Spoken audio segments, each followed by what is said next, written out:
At ease. All right.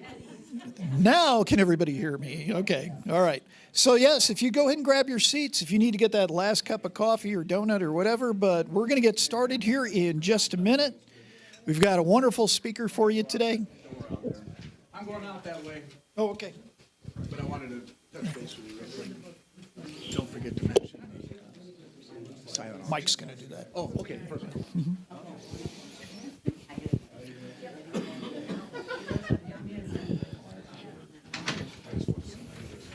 I always feel like I'm about to break into a song here. So, let me see. Oh, Mike, can you hand me the little remote there? Sorry. Thank you, sir. I always forget walking around that. Okay, good morning, folks. Welcome to the Broomfield Veterans Museum and our speaker today. A couple of notes before we get to Mr. Gordon Gates, who has a great story to tell us about his family, his father and his uncle, and their participation in the war in the Pacific, particularly a visit that he took to Iwo Jima with his father, and that was in what year again? 2002. 2002. So as you can imagine, that must have brought up some remarkable memories and some experiences there that he shared with his father. We do want to wish a great thank you to our generous museum donors and those of you who are members. And we encourage membership too. If you are interested in joining the museum in any capacity as a member or volunteer, please talk to one of us, any of those that you see of us in the red or the blue vests. We can get you the paperwork, get you signed up. We can take your donations, anything like that. We're always willing to help out. Couple reminders here. If you will please make sure, if you did not already, sign into our visitors logs. We have one downstairs here right at the back entrance, and we have one upstairs in the front entrance. So don't double sign them, but make sure you sign on one of those today if you have not already, at least on the way out. We like to keep track of our numbers and who visits our museum. If you will please silence your cell phone or turn it off. That's just a courtesy for our speaker. We appreciate. Again, we encourage you to become a museum member. This is a wonderful museum. I know I have been a volunteer here for almost 5 years in various capacities. We have a lot of different people who volunteer here, and it really is a great organization to be a part of or to be a member of. We have some interesting exhibits upstairs. If you have not had a chance to see these, we encourage you to go see them after the talk today. We have one which corresponds excellently with our speaker today, and that is our exhibit on the end of World War II and the Pacific War, which is upstairs in our Forefathers exhibit. And one of the key highlights of that is a 10-foot-long model of the battleship Missouri, which was built by two of our members in the museum, very painstakingly detailed. I think you can even see the exact spot where the surrender document was signed back in 1945. We also have Noah Webb's Vietnam War paintings that are still on display in our artillery exhibit, which is up in the hallway upstairs. A little play on words. Noah is an incredible artist, works in oils, and he had a lot of memories that he captured on canvas from his time in Vietnam. Upcoming events. Don't forget Veterans Day. Okay, coming up, of course, 11/11/25, and that will be at 11 a.m. We have special things going on here at the museum. It'll be out here in our front in the parking lot. I think we will have some music. We will have a guest speaker, displays from living history groups, reenactors, lots of things going on, so we definitely encourage you to be here for that. Upcoming Coffee and Conversations, November 8th. We actually have him here with us today. If you'll stand up for a second or raise your hand. Retired Lieutenant Colonel Charlie Park will be speaking to us about his service as an Army doctor. We have on November 22nd, one of our board members, or former board members, Jim Groh, is going to speak about the USS Indianapolis. Some of you know that tragic history. but a fascinating story.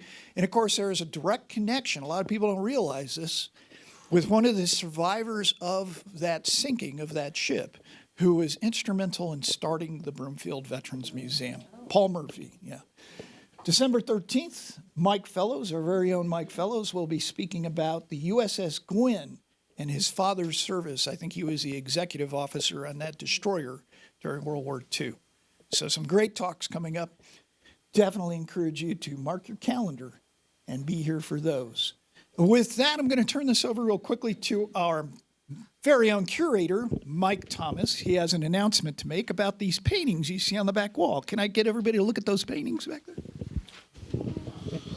So we were donated these paintings by a French lady whose husband was big into art and militaria.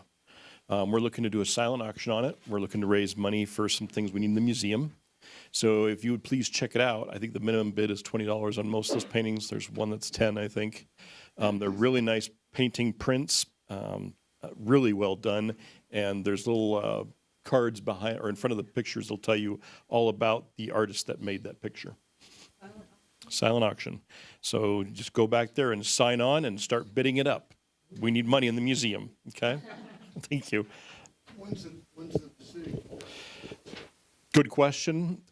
Probably after this, we may decide on making a decision, but that doesn't mean we're going to. How about Veterans Day? That could be a good one. Yeah, we could do that. Yep. We're just looking to raise as much money as possible, so we want to leave it out because you guys will be the only group that comes in once every couple Saturdays. So we want to leave it out for a little bit of time to get people on it. Okay? A lot of people come on Veterans Day. Yep. That may be a good way to go. True. True. The other thing is we are looking for donations of military equipment, uniforms, pieces and parts of anybody who has stuff that they can donate or willing to donate from their family, from themselves. We're always looking for new pieces to add to our displays upstairs and in our collection. So please let us know if you have anything. I'm the curator. I'm in the back office over here in the corner. Come see me. Right, thank you. All right. Thanks, Mike. Appreciate that. John, any other announcements maybe we have made? I was thinking about this silent auction and probably after Veterans Day. So Okay. we'll get all the guests who are coming in Veterans Day. Right. So after Veterans Day, make a decision. Finish it. Sounds like a great idea. Okay.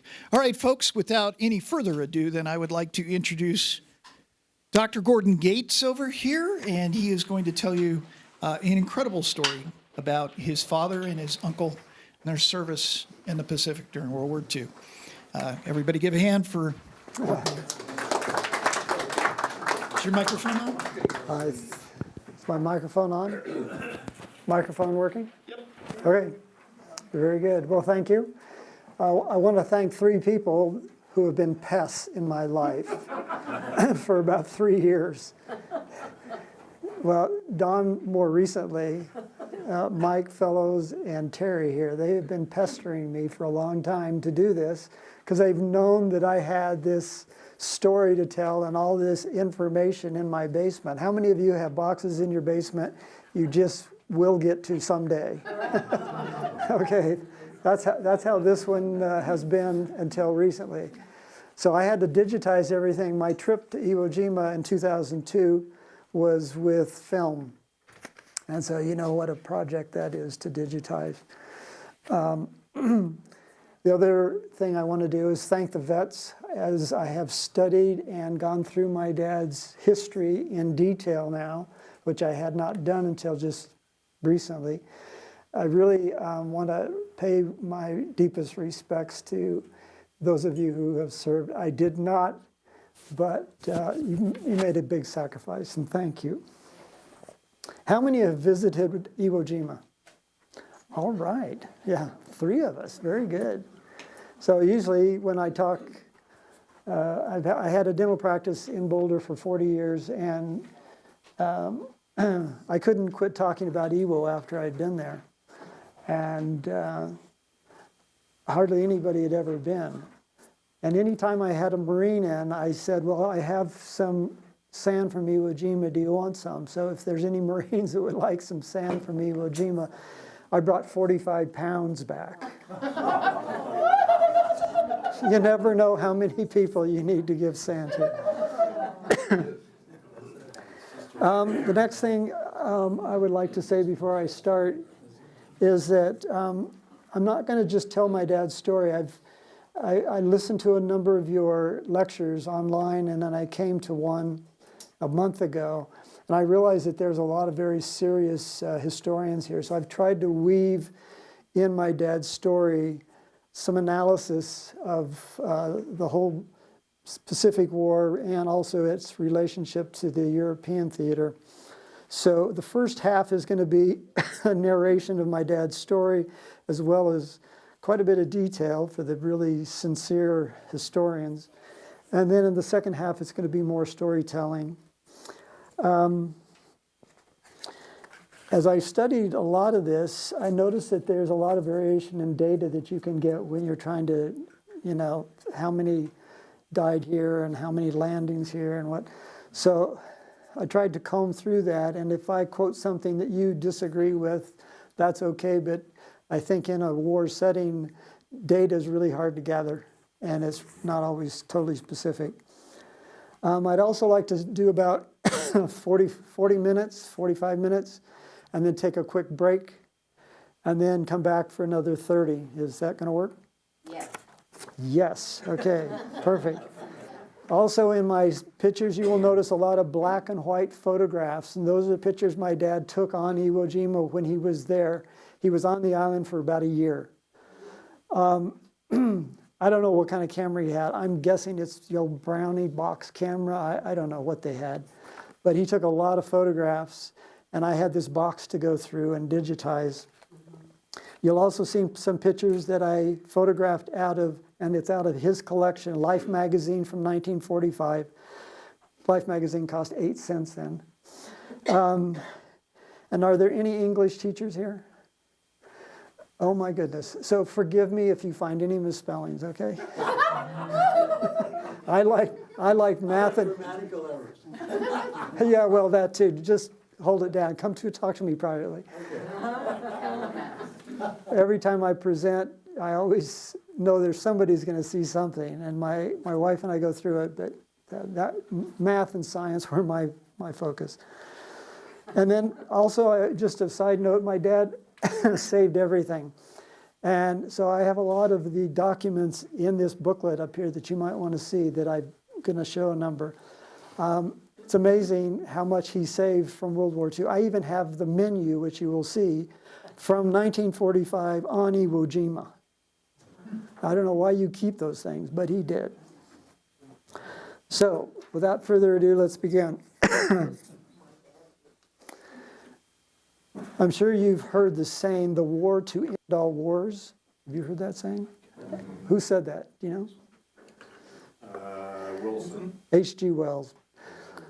Anyway, he's a fictional writer, but he was talking about World War I. In 1914, he was saying this, hoping that this would be the war to end all wars. Well, he hasn't studied mankind and his bent towards evil, and unfortunately, World War I was not the war to end all wars. And as you look at war, you realize that some places have more of an addiction to war than others. You have the Austro-Prussian War of 1860, the Franco-Prussian War of the 1870s, then World War I, and then now we're coming into World War II. So the same locations, same terrains, same peoples, going back to the same thing over and over. And I think if you boil it down to me, and as I look at evil in the world, it seems like it comes down to the idea of power versus the power of ideas. Think about that. The idea of power versus the power of ideas. I don't know if any of you read much of Bill O'Reilly's stuff, but he just came out with a book on evil, confronting evil. And there are people that just want power. And I think that book is a great example of that contrast between the idea of power and the power of ideas. Take a guess, how many wars do you think have occurred between 1700 and 1988? 25. 25. Now, the definition of war could factor into this, but the group that put this number together comes up with a number of 471 armed conflicts. So in about 300, I listed by 307. and you're the English teacher. So 471 wars in 300-year period. I mean, that's just mind-boggling. And in that, there's 100,000 people that have died. 100 million, excuse me. 100 million people, okay? So where does World War II fit into that 100 million? Because it's part of that number. 75 million. Close. And again, these numbers are flexible. I'm going to be conservative, and it's 60%. So 60 million died in World War II. And some people say as high as 85. I mean, it's just, and it's hard to, you know, if you come out of a concentration camp and you die 3 years later, you're not counted, you know? And how do you count all the things that happened in China and the Soviet? Yes. That's 600 million? 60 million out of the 100 million. World War II, 100 million in that 300-year period, and World War II is 60 million of that. So, you know, 50%, over 50% is happening in that one confined area. Well, the Germans kept really good statistics, They did, but not everybody else. not everybody else did. This does not include the 100 million that, I think Mao killed. 200 million. 200 million? Yeah. This does not count. That's China. I'm sorry, That's 20, China. That's China. 20 million. Okay, thanks. So the question is why? Why was this such a deadly war? Well, I've researched out a lot of this, and I've really enjoyed in my many years of studying wars, because I've gotten into it because of my dad and a kid. Population has increased. Technology has changed. Now we have napalm. We have atomic weapons. We have a B-29 plane. We have landmines. We have all kinds of weapons that are much more deadly. The world has shrunk considerably. We can move about quickly. We have an ideological war, which as Japan and Hitler really played heavily on that. The length of the war. How long is World War II? It's long. 6 years and 1 day. It's long. We have civilian versus military deaths. A lot of civilians are dying. 2/3 of that 60 million are civilians. And then we have this thing we called unconditional surrender. In 1943, Churchill and Roosevelt got together at Casablanca, and they said, we've got to agree that we're not going to stop until it's unconditional surrender. That's a new statement that requires a lot more military activity to bring these people to their knee. So just think about unconditional surrender is a big factor in pushing this thing to be so deadly. So Iwo Jima is just a dot in this whole thing. It's 6,821 dead. It's just a 0.01% of this number, but it's extremely important. So let's find out about it. I am not going to talk about the flag raising. That's been talked about, that's been shown, that's been made movies out of it. We've had many books written about it. But this is interesting. This is a picture I took on Iwo Jima. This is done by a CB. His name is Rich, Walden Rich. And he was a CB on the island, and he started carving it in July, and his officer realized he's really good, so he let him off more to work on this. So this is still standing there as a memorial, and this is on the north end of the island near the headquarter caves. I'm also not going to talk about Quantico, Virginia, but I could, because the architects that designed this building were on our trip. They wanted to go to Iwo to see it, to feel it, to understand it, talk to the vets and say, how should we build this building? And guess where the architects were from? Denver, Colorado. Isn't that strange? So we got to know these guys, and as they talked about it, and then when I went back years later to see it under construction, and then finally as it is now, a tremendous museum. And they told me, they said, as we were traveling, they said, your dad has some stuff that we would love to have in the museum. And I said, yeah, I'll get to it. But that hasn't happened yet. So now that I've got it organized, maybe. Is that Peter Dominic? I don't remember the name. The curator, I would have to start over and begin, but we had the curator and we had architects, so it was quite interesting. But this is what I'm going to talk about. We chartered this airplane, the group, Military Historic Tours. Did you go with them? I flew the lead 737 of 3 in 2005 on the 60th anniversary. Oh, very good. That's how I got to be on Suribachi and watch the flag racing. Okay, very good. So this was 2002. This is morning, and this is our arrival. The 3rd Marine Division comes over from Okinawa and greets us.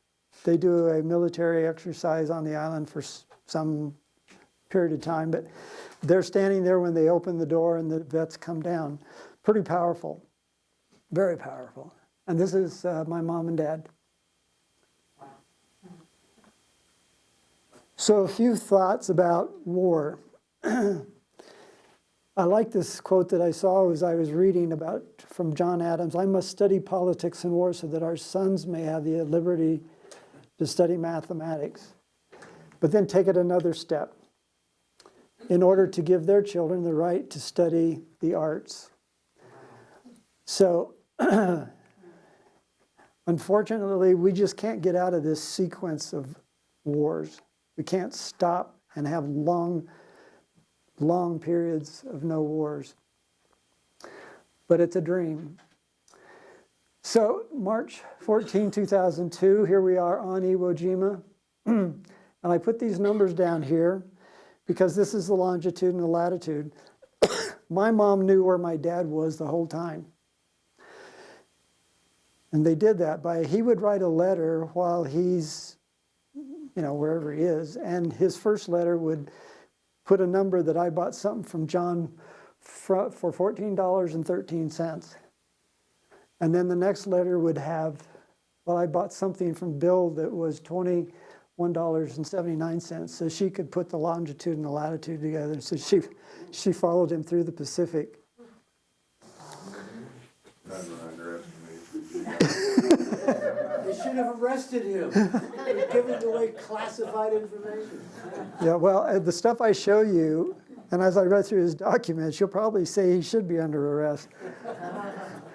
So here's my dad and his twin brother.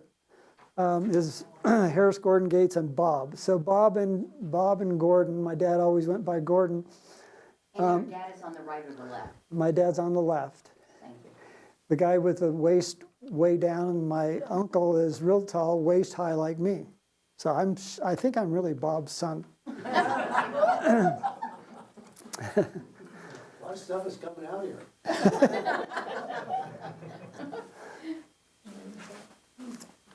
So here's the order to report paper. My dad, like I said, saved everything. All these documents I have so I can follow down through. I know what he's eating. I know what the dates are, except I don't have some things I've got to fill in on exact dates. But here's his order to report on January 31 in Denver. And then he went down to Texas for basic training and came back to Fitzsimmons and did medical training. And then he went up to Walla Walla, Washington to McCaw General and did more medical training to be a surgical assistant. McCaw General Hospital is no longer there, but we all know that Fitzsimmons has a history here in Denver for a long time. And so here's his certificate that he's ready to go. He went in under 1AO. He wanted to be a doctor. He never even finished high school because of the family business, and then he got inducted. So here they are, happily married just before they ship off. And then up in Washington State, where they're training at Macaw, they ended up buying this, I don't know what it is, if it's a Dodge or a Plymouth, but they bought it brand new. The two boys were real savers and hard workers. And so they wanted to leave this car for my Aunt Rosie and my mother. And my aunt, she lived to be how old? Like 95. She died just a few years ago. Wonderful lady. So we're going to spend some time pondering on the past. I've been reading this series before I started getting pestered by these gentlemen. I'm reading this 6-volume series by Churchill. Excellent series. And he talks about the value of pondering upon the past and how it can affect decisions we make going forward. So I was hoping we could fill this room with young kids, because I spoke to my grandchildren, excuse me, I don't have great, my grandchildren. And when I talk about Iwo to them, their guys' eyes kind of glaze over. So I'm going to set them down and I'm going to give this personal lecture to them. My dad and my Uncle Bob, whenever he would meet my Uncle Bob, he would come out and he would say, "What's your name? What's your handle?" And I would say, "Gordy." He'd say, mine is Bob. Have you ever heard about bloody little Iwo Jima? He would always say that. And my dad frequently, but my Uncle Bob always said that. And then he would start telling the story. You'd say, "No, I never heard about it." Well, he'd start telling the story, then he'd start crying, and then we had to stop. So it played a significant role in my life, because I heard about these emotional stories. And I started, as a kid looking into this. Piqued my interest in World War II, but also as I became older, any war was interesting to me. And as I began to travel, I found a battlefield everywhere I went. So I started researching in the late 1980s, how do you get to Iwo Jima? I wanted to take Dad back. Well, it's not easy. That's why only 3 of us in this room have been there. It's very hard to get there. First, I contacted the Japanese embassy, the US embassy. I talked to travel agents. Everybody said, "Well, I can get you to maybe Hahajima or Chichijima, but you can't go to Iwo." Finally, I found the Military Historic Tours Company, which is now closed, unfortunately, but there's others now. And so I bought tickets in 2001 for the 2000 tour. I bought 4 tickets, $18,000. So that's about $36,000 now, or 35, 36. It was a costly venture, but I wanted to go, and I wanted to see it personally.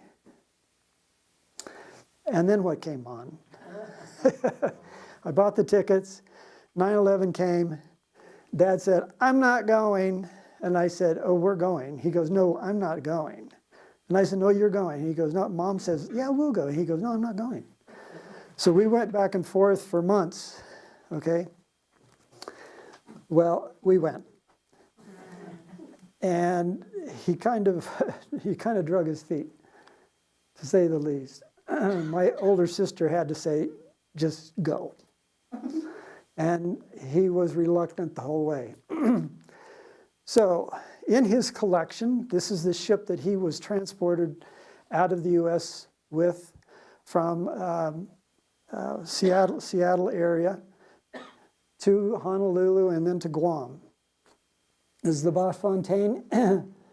It is a Dutch ship built in Rotterdam in 28, refitted in 34 to be diesel from steam.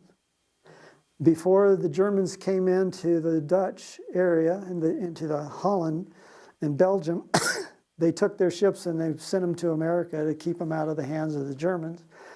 The United States took it into service to put their people into the Pacific. So this ship spent a lot of time in the Pacific, hauling troops back and forth. After World War II, it was sent back to the Dutch, caught on fire in '54, and then it was demolished. Did you ever? Was it an American crew? Well, it was, I don't know if it was American crew. well, it was in. Well, it was in the hands of American, possibly, I would think so. I would think so. But interestingly enough, Dad says that he and Bob were on different floors in this ship, never saw each other until they got to Honolulu because they were both so sick. And they had a few days in Honolulu to kind of turn red again. Went on to Guam, and they sat in the harbor in Guam for a few weeks, and then I'm not sure if they were put on another ship and taken to Iwo, but I think that probably would have been the case. But he said he could not get off in Guam. So on, Was that seasickness? yeah, he never wanted to be on a boat again. He took some pictures on board of the men sitting around. This is maybe in a moment when the sea was calm. There was also boxing matches. I mean, you might as well do something. These men have a lot of testosterone and energy, and so boxing is a good way to break that one up. And they also had church services on this ship. And when you're going into battle, I would think that that would be a wise thing to consider. So for those that maybe don't have a clear perception of where we're speaking, it's 2,500 miles from the coastline up in Seattle to Hawaii. I don't know how many days that is, but I'm sure it's a pretty long period of time. And then from there, it's 3,500 miles down to Guam, the Marianas, Guam, Saipan, area. So they sat on the ship for some time waiting, and he said, we did not know where we were going for a number of days or weeks. And then they finally told us, you guys have the distinct privilege of going up here to Iwo Jima. Of course, they didn't know what that was all about either. What date was this?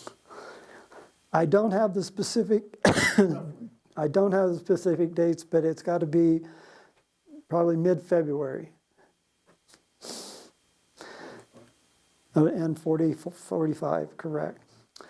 So let's look at Iwo Jima before World War II.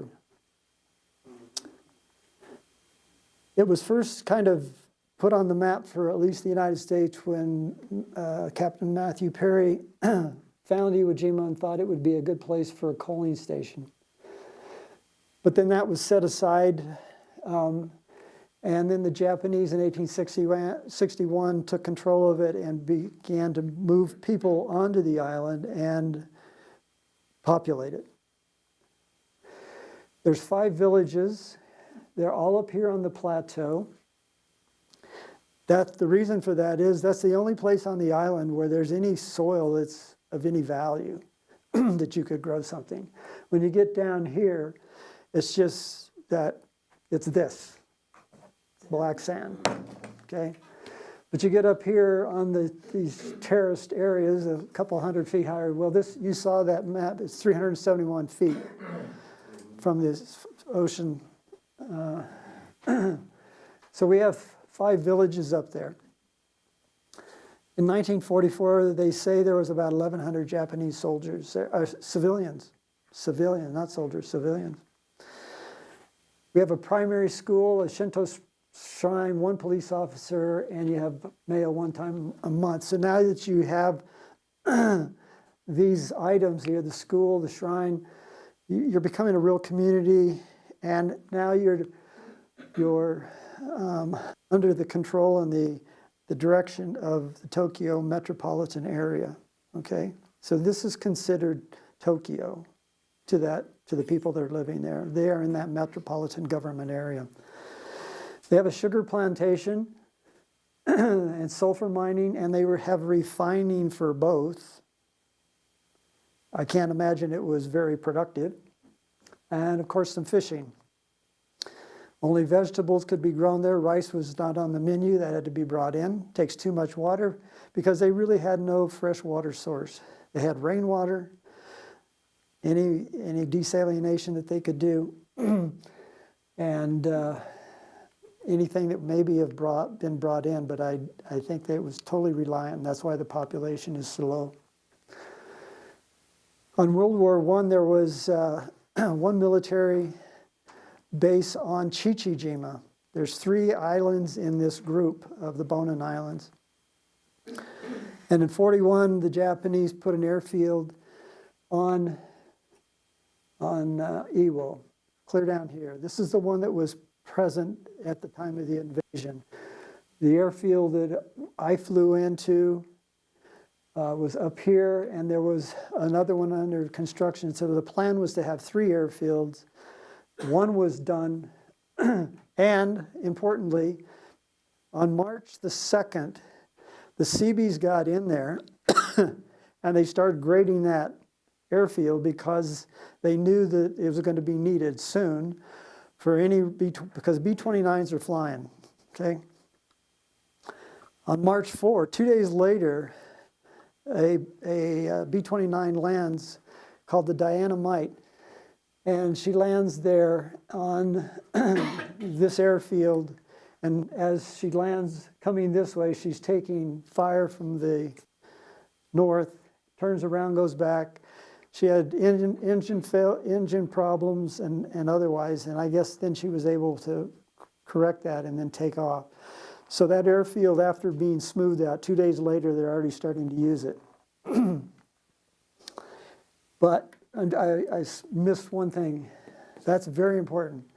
Civilian population was all moved off the island. That's rare to have any place where a battle's taking place where there's no civilians. Very rare. Where did they go? Do you know where they went? They took them back to Japan, and the Japanese came down and said, this is not a place for you, we're moving you. And then they brought in their reinforcements, all the military, to start putting up their defensive positions. So in 1944, the U.S. was bombing Iwo Jima for a long time. I think it was like 70-some days. The generals on the ships that had all the Marines said, we want more, and the Air Force said, we're giving you all we got because we've got other places we've got to be too. So the Japanese military set February 11, 1945 as a target date for completion of their defenses, okay? Remember, the invasion is on the 19th of February, so the calculations are incredibly close, aren't they? I saw this quote. I put question mark because I can't find out where it came from. But as I read about the sullen sense of evil who saw Iwo, you know, when you'd like to travel to the Pacific, go to Tahiti, Hawaii, and all these beautiful places. Well, this is how it was described in one of the articles I read: cold, wet winds, volcanic dust, blazing tropical sun, shifting volcanic sand, rotten egg smell, just what you want for a vacation place. And it was the same when I was there in 2002. Heaving, steaming ground, you'll see photographs that's what you see. 20-foot surf, slit-faced bats and trumpet-eared bats. We all love bats, right? And the beachhead on hell. So this isn't a place you want to go. We're up here on the plateau now, up where those villages are. And this is called Cushman's Pocket. There was a guy on our tour whose dad died, and he had all the records. He wanted to find the location where his dad died. This is Cushman's Pocket. But you can see the steam coming out of these vents or whatever. It's a mini Yellowstone without the geysers. But here's the landscape. There are some low shrubs and things. But really, I can't imagine how the Japanese had much going on when they were trying to grow things. Here's a picture my dad had taken of himself up on Mount Suribachi in 45. You can see that it looks like you're looking down into the mouth of a volcano. You can see the side walls, nothing growing on it. And down at the beach, this is he and his brother and other guys loved to swim. And so once the war was completed, the fighting was completed, they'd go down swimming because he was on the island for 6 months after the Japanese, after this island was secured. 6 months. So let's kind of put this in perspective again. Germany invades Poland in September 1 of 39. Germany surrenders in May 8, and then Japan in August 15. And then the final signing, as we've been talking about on the ship, is September 2nd. So here's the ends of the war. The two biggest mistakes in the war, I think that biggest blunders, are Germany turning back on the Soviet Union and the attack on Pearl Harbor. Two major, major blunders in the war that totally changed the outcome. So we bracket the war like this. We have 6 years and 1 day. We have 60 million dead during that time, 27,000 deaths per day over 6 years and a day. And 2-to-1 ratio. Civilians are dying twice as fast as the military.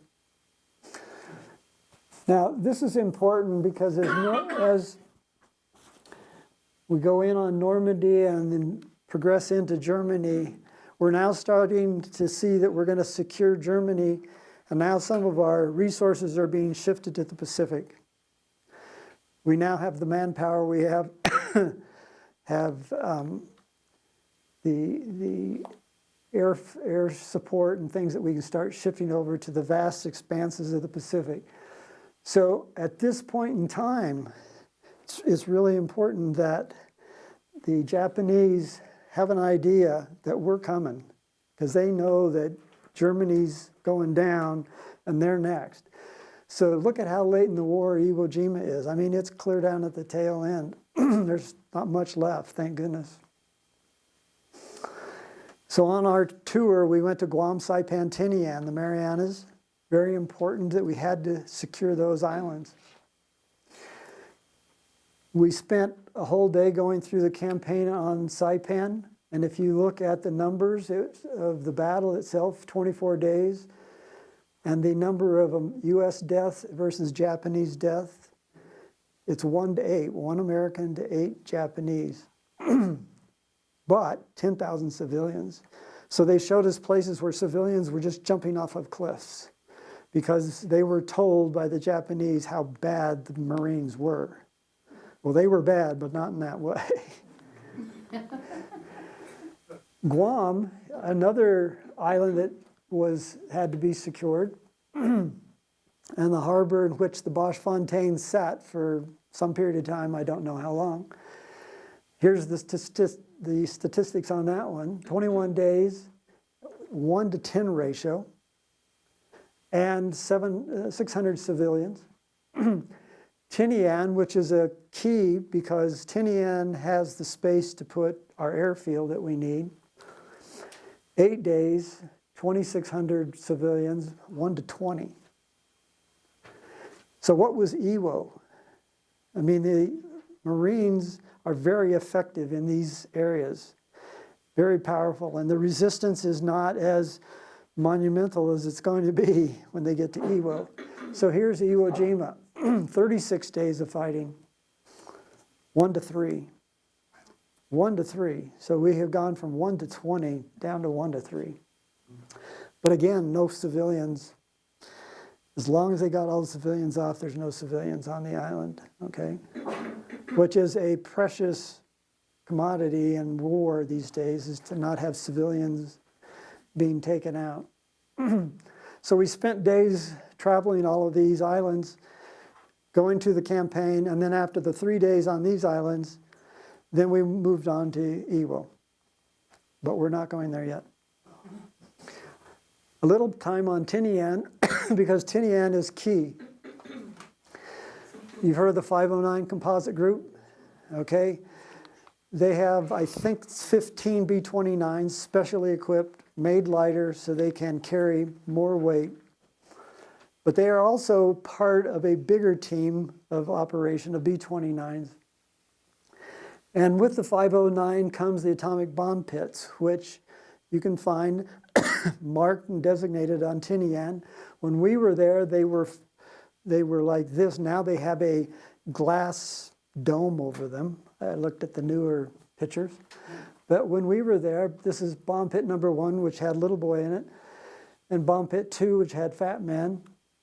They were there. You can see exactly where they were. And then we walked over to see where the airfields were. But you can see, for those that need to know why they had a pit, the bombs were so big they could not bring the plane over with them on the ground. They had to bring the plane over, then lift them in.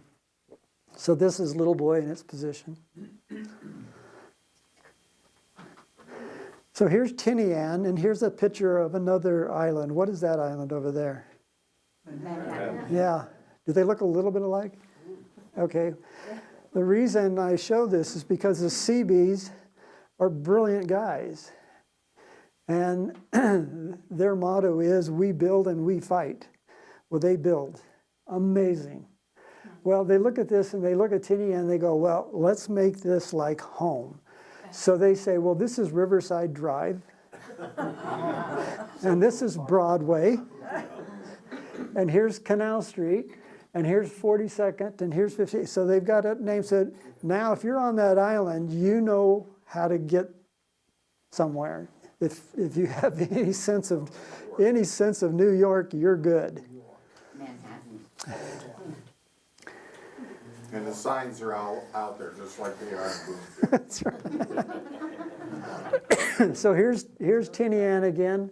Here's Broadway, and Broadway leads straight up to Northfield. Well, there's Northfield, and what is unique about Northfield in 1945 on Tinian, or 44 on Tinian? What is unique about this? The orientation of the Well, orientation. runways and the wind. All the runways out there are oriented to the trades. Right. They're all on a 060 heading, plus or minus 10 degrees. But Which is you're northeast. way beyond my understanding. Got to. I landed there hundreds of times. There you go. So the thing that's unique is this is the largest airfield in the world at that time. In the world. This is the largest airfield in the world. 4 parallel runways, 8,500 feet long. And then there's smaller airfields for some of the smaller aircraft. So I mean, it's hard to wrap your head around how good these Seabees are, how good the Americans are to say, oh, we're going to take road graders, tractors, whatever we need, and we're going to just pave the place. And it's only 7,000 miles away. Are there, that south and those orientations, are those also runways? Yeah. These? Yeah. That's where the Saipan Metropolitan Airport Port. is now. There is air service between, I should have said, Tinian. It's only about 3 mile Right. channel between Saipan. Saipan is very short.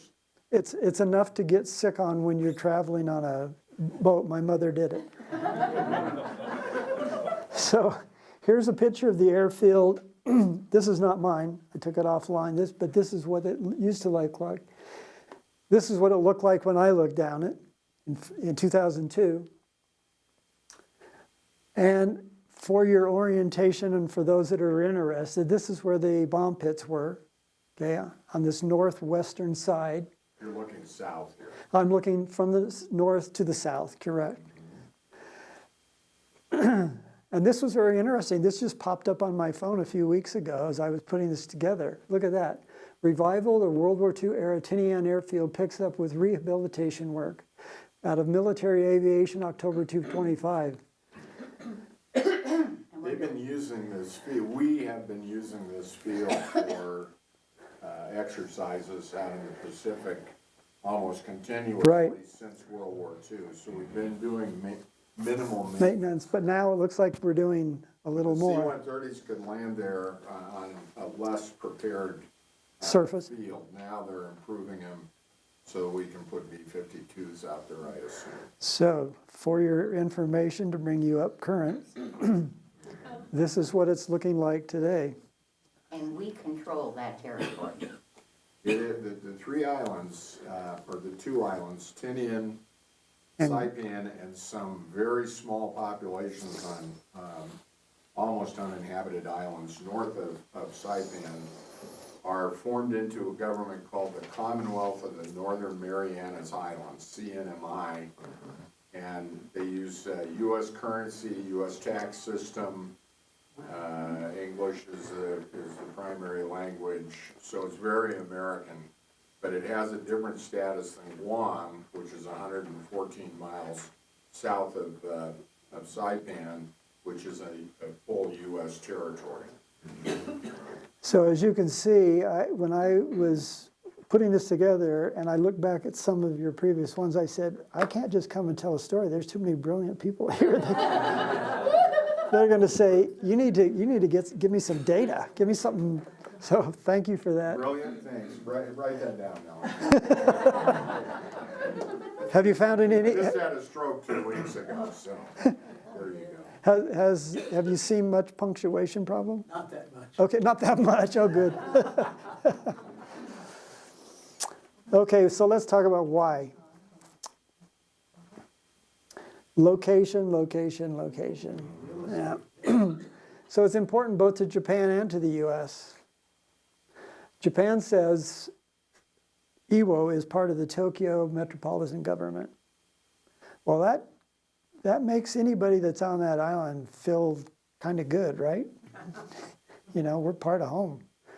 We're 650 miles, 700 miles away, but, you know, they're going to take care of us. We got to protect the homeland by early warning systems, which they had, so they could tell Tokyo that airplanes are coming. They had to maintain an air force that was intercepting our B-29s going to Japan, and they had to protect their one airstrip on Iwo that they had and two others that they were working on. From the U.S. perspective, they need to secure the eastern flank for the invasion of Japan, so they wanted to secure that. Nimitz is, we're going to talk about that a little later, Nimitz is working on a project to work up the eastern side of the Pacific, and MacArthur's doing the western side. One of those two to be the invasion point. They want to eliminate the threat of Japanese air defenses, the U.S. does. We've got to eliminate the early warnings to Japan.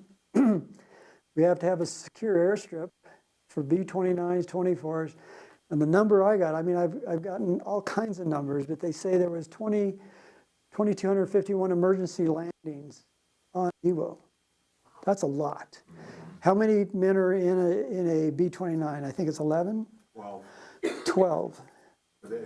The airplane was put into service before it had been thoroughly tested.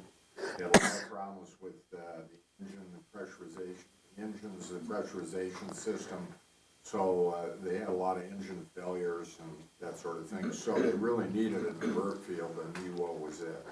So look at this number here. If you didn't have Iwo, you would have 24,000 airmen ditching in the Pacific. You're not going to get them all. 2,400 are going to be ditched at sea, and we would have to have a tremendous amount of naval power to try to rescue them, which we did not even have control of that territory, so impossibility. So it was so important. Provide medical care. This is where my dad comes in, to the flight crews that are injured in the bombing and in the landings, because I'll show you some pictures. There were some landings that were not so good. And a Loran station on the northern tip out near the northwest corner of the island. What is a Loran station? It's a navigational Yeah. station that's long range. It's not line of sight like the ones that, until recently with GPS, were used, made all the airways in the United States, the VORs, variable omni radio ranges. Loran was operated by the Coast Guard, so there were a few lonely Coast Guardsmen up there even after we turned the island over to the Japanese in 1972. I have 68. And we used, at Continental, we used the Loran stations for navigation in the Mariana, or in the Micronesian Islands for our 727 operation really? out there. And about the only airline in the United States that used Loran at that point. You and I are getting educated. Thank you. That's why this group is so rich, yes. Long-range aid to navigation. Long-range aid to navigation. Well, here's a picture my dad took on Iwo. And here's a picture I got out of Life magazine. You can see Suribachi in the back. That's not a really good landing. It's not. Anything you can walk away from. It's a good landing. It was a good landing. A great landing is when you can reuse the airplane. Okay, That sounds like the pilots. good. Okay, this is a good landing. But you can see, I thought this was interesting. And this Life magazine is up here. But you can see the sea here, and you can see the elevation gain. So we're up on this plateau. You can see Suribachi clearly. But this is why you needed medical care on the island. It looks like it's got slope to it, Yeah, runway. good. Is this a good landing? If you walk away, I guess. But it's a traumatic landing. And this is what became of a lot of the planes off of the runway that was near the medical center that my dad's in, the hospital. And he and his brother had a fun, great time rummaging through these planes. Probably not the safest thing to do, but I have pictures of them in these cockpits and using up some of their spare time. So let's do some facts. We have the Bonin Islands, has 3 islands in the chain, Haha, Chi-Chi, and Iwo. Iwo's really another name that's often used is sulfur. It's small. Let me just interrupt. Haha is father, Japanese, so that's father island. Chi-Chi means women's breasts, but also mother. So that's Mother Island, and then there's another one that's Uncle Island, and I don't remember the Japanese name for it. I was wondering what Jima was. It was Chichijima, where President Bush was Right, shot down and rescued by a submarine. Correct. He was at the time the youngest naval aviator in the U.S. Navy. He was a JG, Lieutenant JG. so you can see the size of the island is very small. It's 7.8 square miles. It's only 5.3 north to south, 3.2 at the widest, and only 4/10 of a mile at the neck, right by Suribachi, very small. One interesting thing about the Bonin Islands is that it was very rich in whaling. So our New England whalers who developed Hawaii also developed whaling in the Bonin Islands, and they intermarried with the indigenous Japanese people in the Bonin Islands. So when we were fighting against them, they were mixed American and Japanese heritage residents of those islands. Very good. So 700 miles north of Saipan, maybe 657 south of Tokyo. So it's right in between, it's a perfect location. It's the only island suitable for major airfields. Again, no fresh water. The fall of the Marianas and the build-up defenses accelerated once we took the Marianas. The defenses really started to be built up quickly. They knew that we were on our way. The gun emplacement, pillboxes, and bunkers were put in. I have a map here, 1994, that was given to us. All the little red dots show defensive positions, the same on both sides. You can take a look at that. They did not map the tunnels, but they went and mapped all of this, and there's just hundreds and hundreds of defensive positions. About 11 miles of tunnel, they estimate. They said there were plans for about 17. I went into some, but not far. We only went in as far as they allowed us. And when we went in with our movie camera, there's so much volcanic activity still in those tunnels that your lens is just covered over with steam. So you couldn't get pictures very far down in because it was just too humid. Doctor, are the tunnels the reason why the American casualties to the Japanese casualties were so low because of the defenses? I would think, with all the bombing that they did, they thought they would be pretty effective because they had been effective before in previous campaigns. But this one, they were not on the island, they were in it. So they were so far down, it would be nice if they would have mapped these Iwo Jima because it's so historic, but they've done some mapping of others and schematics, which I'm going to show. But I would think that that's probably a reality as well as who was in charge. Did we do the digging of the tunnels? Or they were No. there? No. The Japanese dug them. Oh, okay. And this is part of building up their defense. They dug the tunnels to make a hospital cave, a headquarters cave, all of these gun emplacement positions, and then they connected them so that you could shoot here and run to the other side and go here. And you could, on the back sides of hills, you'd let the Marines come over and then get them from the back. So they were very interconnected tunnels. Again, I think it's important because that changes the mindset. If I was a Japanese soldier and I knew that I was on Iwo and it was considered part of Tokyo, I'd give it everything I had. So if you look at this, again, it's just amazing to me that in less than 2 years, the Japanese expansion went to that point. And Iwo sits right in the middle of it.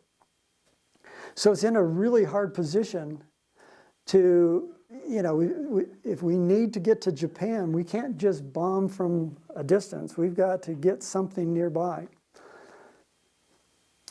So we have to understand the enemy to make that move into that point. And this is a picture that my dad has in his collection of Japanese soldiers on Iwo Jima. Now, I have to confess that I think he and his brother, I know he and his brother went in tunnels and found a lot of things on bodies and laying in the tunnels. They should not have gone in the tunnels, I'm sure. Nobody said this is okay.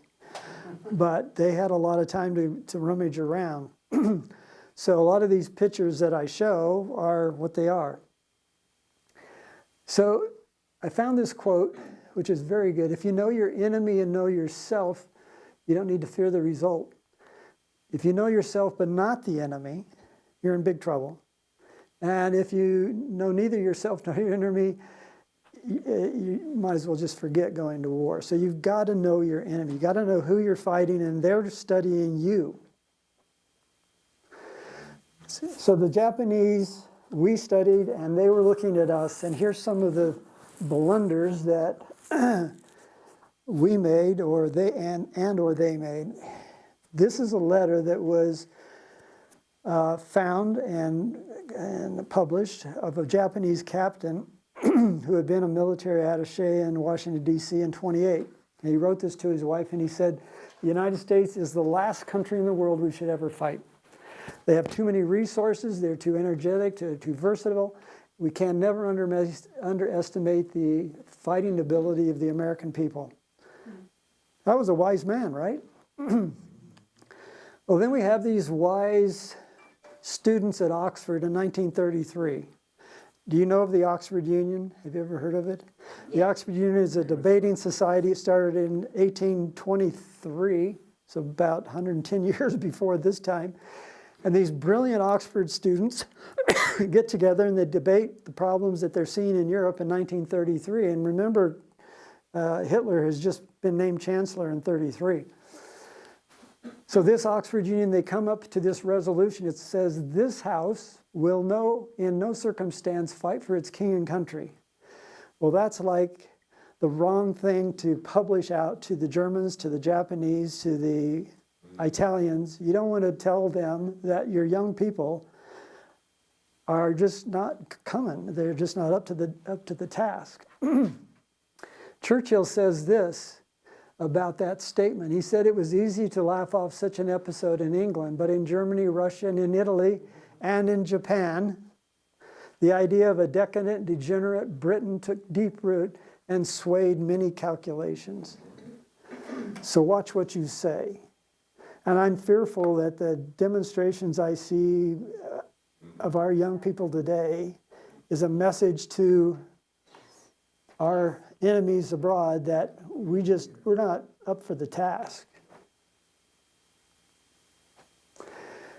Lord Lloyd, who is he's a conservative politician in England at the time, he was friends with Mussolini, and he said Mussolini, like Hitler, regarded Britain as a frightened, flabby old woman who at the worst would only bluster and was anyhow incapable of making war. So we didn't present ourselves too well at that time, early 30s. And we didn't present ourselves mentally, but also the politicians at the time were doing everything they could to stay out of it. So it's time to know our enemy. The Japanese soldier is a different soldier than the American soldier. Japanese soldier is trained from grade school on in militaristic ideas and ideology. His moral worth is calibrated by his prowess and his bravery. In the US, it's, hey, I've got support, I've got machines, and I'm going to survive this. And the Japanese aren't so sure. Also, the Japanese are looking at Europe and seeing that Britain is trying to stay out. And with Britain trying to stay out, they see a green light to proceed. And they know that the resources are going to Europe and not to the Pacific. So let's make our move. Let's expand. They listened to the Cambridge-Jode Resolution, which I just showed you, and said, well, those guys, they're not going to fight. Italian soldiers surrendered when surrounded. German soldiers were less likely to surrender, and the Japanese soldier rarely surrendered. Okay? And these are photographs my dad took of soldiers who did not want to surrender. Okay? On Iwo Jima, he's got a lot of these pictures, and he was very documenting everything. But he and his buddies would walk around after the evening, and on his maps, he says, we used to sit up here on the cliffs and watch them flush these guys out, trying to get them to surrender, and they wouldn't. They'd come out with their bayonets and everything else, and he said, then we just watch them take them down. So a little bit more, and then we're going to take a 5-minute break. With the fall of France in 40, they see what a pushover France is. It persuades the Japanese that the democracies were not very formidable. And the army then, the Japanese army was also more experienced because they'd had a decade-long struggle in China. They were good soldiers. I mean, they knew what they were in for. The Japanese generals studied the American amphibious protocols. The Japanese didn't have those kinds of devices, and we had them, and they figured out how to play to their advantage. And if you look at the army of the Japanese versus the Marines, their emphasis, the Japanese were told on Iwo, kill 10 before you die. Okay, that's pretty fatalistic. The American soldier, he's thinking about the system. I've got the ships, I've got a hospital ship parked out there. I've got naval superiority, air superiority, I've got support, I've got a great chance of survival. I mean, that's just two different mindsets, two different groups of people. And the Japanese mode of operation, they just expanded quickly, grabbed what they could, set up their defenses, and they tried to hold on to it. And they wanted to show the Allies that it's too costly to take it away from us. The Japanese had few friends as well. They had alienated the Western powers by the 30s in Manchuria. Everybody's watching what they're doing. They invaded China in 37, fought the Soviets in 39, became aggressive to Burma in 42. They were able to, they never communicated well with the Axis powers. These guys are not communicating. Chamberlain and Roosevelt are talking, and Stalin is starting to trust these two guys, but the Axis leaderships, they aren't trusting one another because they're making moves without consulting each other. Well, the other thing was too, is that the Nazi ideology of the superior racial That's right. people tend to look down on Asiatic peoples. That's right. Or anybody that wasn't a Yeah. German, Right, perfect German. But on the other side, the Japanese frame of thinking was everyone who's not Japanese is Right. racially inferior. That's what they thought of the Koreans. When the Koreans tried to invade them and they were blown away by a typhoon, it was the divine wind. So the Japanese believed that they were destined to be rulers of that part of the world. So the Japanese are willing to risk a two-front war, but they didn't want a three, so they made a deal with the Soviets and tried to cover themselves with a deal with USSR. And then propaganda. This is very interesting to me. The use of propaganda to motivate their soldiers on Iwo Jima. So here's some propaganda that my dad had in his files, okay?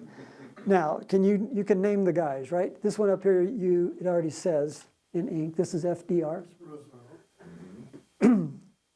Churchill. Good question. Cordell Hull. Henry Ford. And over here, Chiang Kai-shek. Okay, so I looked at these, and years ago I had a patient that worked at the National Bureau of Standards, and I said to him, can you translate this for me? He was in Japan when the Hiroshima, Nagasaki, he lived in Japan at the time, and he's here, he's a scientist. So he took the stuff and he translated it. Well, I misplaced it. So I used my Google Translate on my phone. And here's what it says. It says, 4 evil faces. Okay? And this one says, he has plans to conquer the world and more. And he has a face of wealth and possessions. So this is very, interesting. Prime Minister Churchill, he has an eyes, nose, mouth, indicate a bad man. He has the face of a dog killer or a pirate. That's spot on. Cordell Hull looks smart but calculated, face of no compassion. Who was he again? Cordell Hull. Japanese weren't very big on compassion either. Yeah, compassion was not in their vocabulary, was it?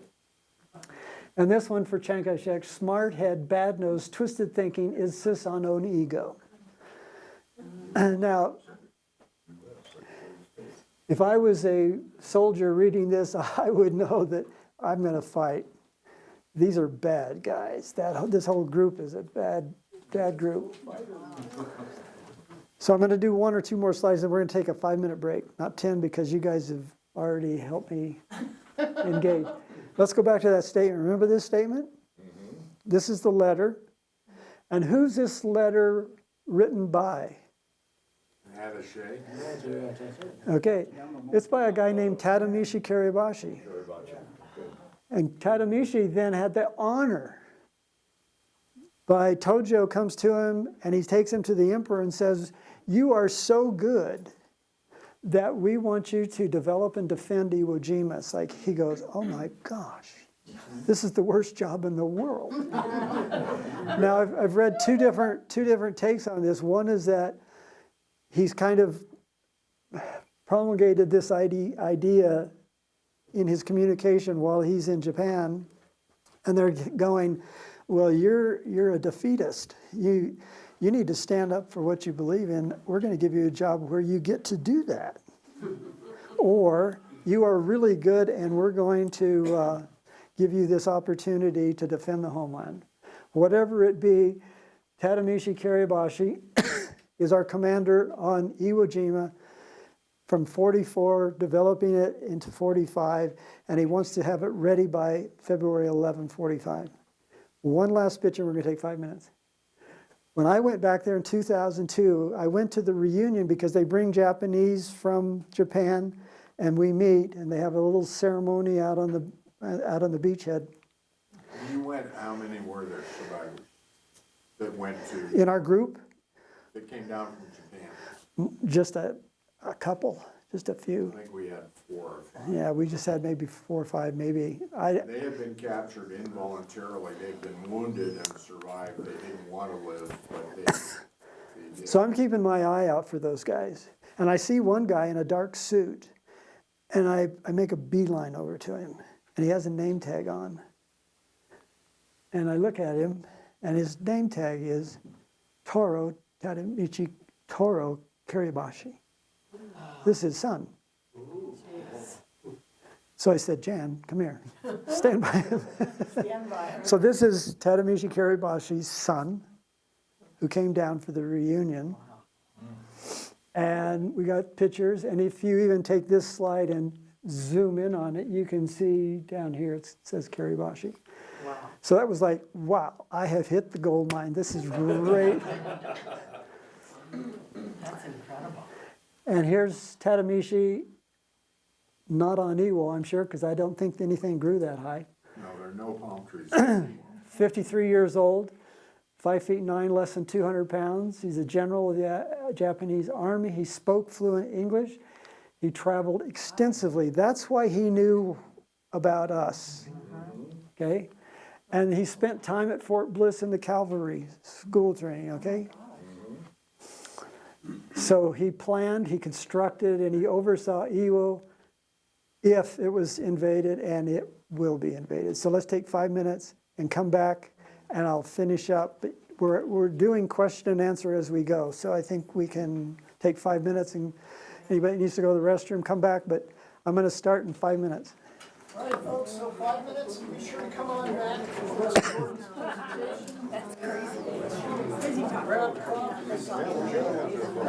Question for you. You said they would watch them to take them down. The U.S. would watch the Japanese to take them down. Do you know what I'm talking about? When you're talking about surrender, they didn't surrender, and then you said this statement. The Japanese, they would not surrender. Right, I get that, but who is they and who is them? They, meaning us at the time, would watch them, meaning the Japanese, to take them down. So they would come out up. And they Of the would not, caves? yeah, they would come up out of the caves, right? And they would not surrender. So we just killed them by how? How did we kill them? Machine guns, shoot them, Just guns. kill them. Yeah, just My kill dad, 'em. Right. my dad, on some of Yeah. these slips of paper, it says, this is where we went to watch them kill Japs. They were kind of, Okay, I get it now. I So just want to make sure I they understood would, that. they would bullhorn to come out, and these guys have been in these tunnels for days. I mean, we finished the campaign in March, and April, May, and June, the Japs are still coming out of the caves, okay? And so the 147th Infantry Army is trying to get them to come out and surrender, and they would come out with their bayonets and their guns blazing, and they Still wanting yeah. to kill. Right. they just kill them. Amazing. Amazing. Okay, thank you. You know, I just want to mention, and you know too, that your dad didn't want to go there to remember all of what he had lived through there. Oh, I know. Yes.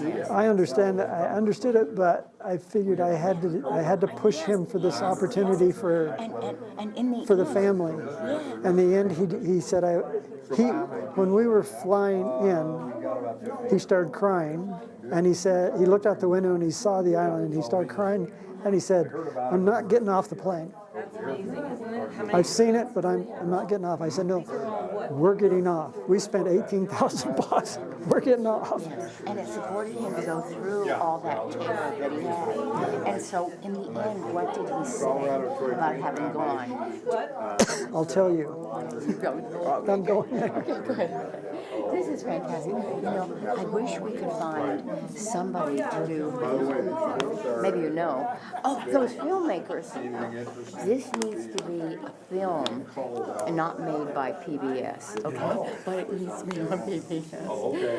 Okay, so because it says so much. Oh, no. Anyway,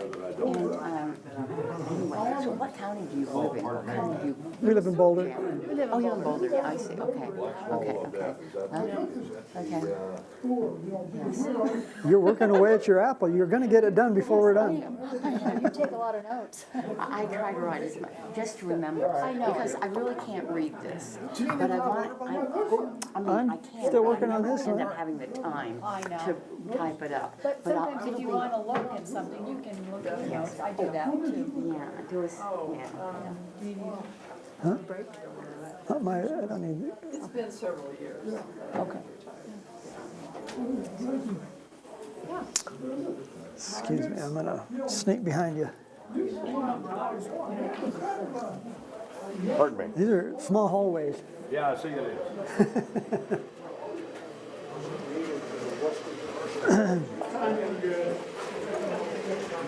Busy place.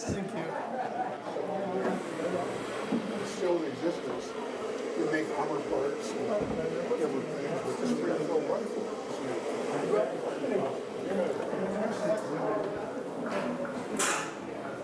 Hey, Phil.